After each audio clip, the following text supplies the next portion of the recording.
এইবার চলো আমাদের রুমটা দেখাই তোমাদেরকে। আমরা এখন জাস্ট হোটেলে আসলাম, বাজে এখন 5:30। হোটেলের নাম হচ্ছে গোল্ডেন ক্রেসেন্ট গ্যাংটক। তোমাদের চলো দেখাই হোটেলটা। হোটেলের ভিউটা শেয়ার না করলে তো হবে না। আমাদের হোটেলে এন্ট্রি।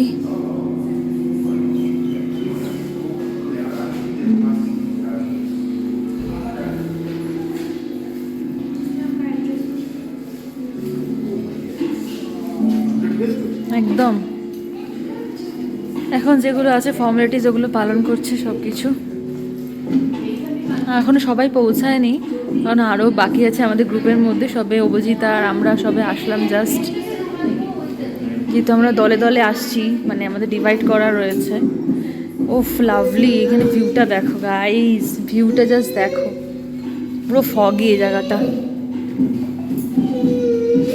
দিনের বেলা তোমাদের একবার দেখাবো, এখন তো একটু ইভিনিং হয়ে গেছে, সন্ধে হয়ে গেছে, তো আগামীকাল তোমাদের সাথে দেখাবো। দুর্দান্ত লাগবে।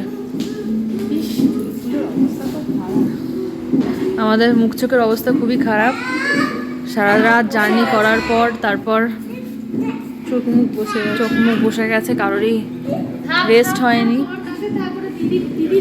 তো এইটুকু আমরা তো দেখালাম, আগামীকাল তোমার দেখাবো আরও অনেক কিছু। সকালের ভিউটা তোমাদের সাথে শেয়ার করব। এইবার চলো আমাদের রুমটা দেখাই তোমাদেরকে।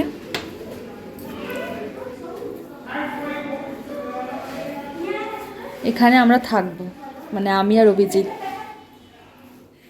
আমরা যেহেতু অনেকগুলো কাপেল আছি আর 3 জন ব্যাচেলার আছে, তো তোমার যেটা বড় রুম সেটা ব্যাচেলাররা থাকবে। আর এই ভিউটা দেখো, এটাও কিন্তু দারুণ। আমার একটা ড্রিম ছিল জানো তো, মানে ঘুম থেকে উঠবো, পাহাড়টা দেখবো। এই ড্রিমটা আমার ফুলফিল হলো আজকে।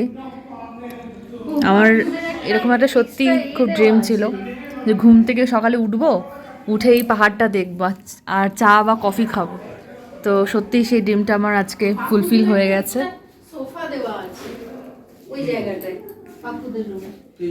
সবাই আমরা পরপর রুমগুলো নিয়েছি। এবার চলো তোমাদের দেখাই ওয়াশরুমটা, একবার দেখিয়ে দিই।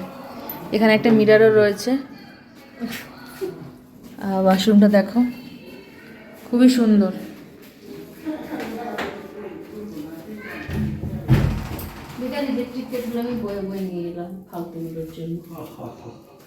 এটা দেখো, এটা আলমারি, হ্যাঁ এখানে জামা কাপড় রাখতে পারবো।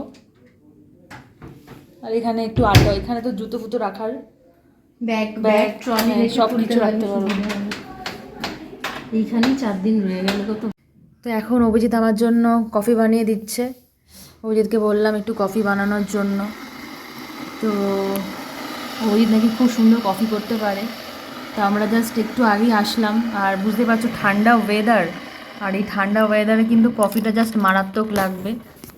তাই আমি ওকে রিকোয়েস্ট করলাম, এটা জাস্ট আমার অনুরোধ যে আমাকে 1 কাপ অন্তত কফি করে খাওয়াতে।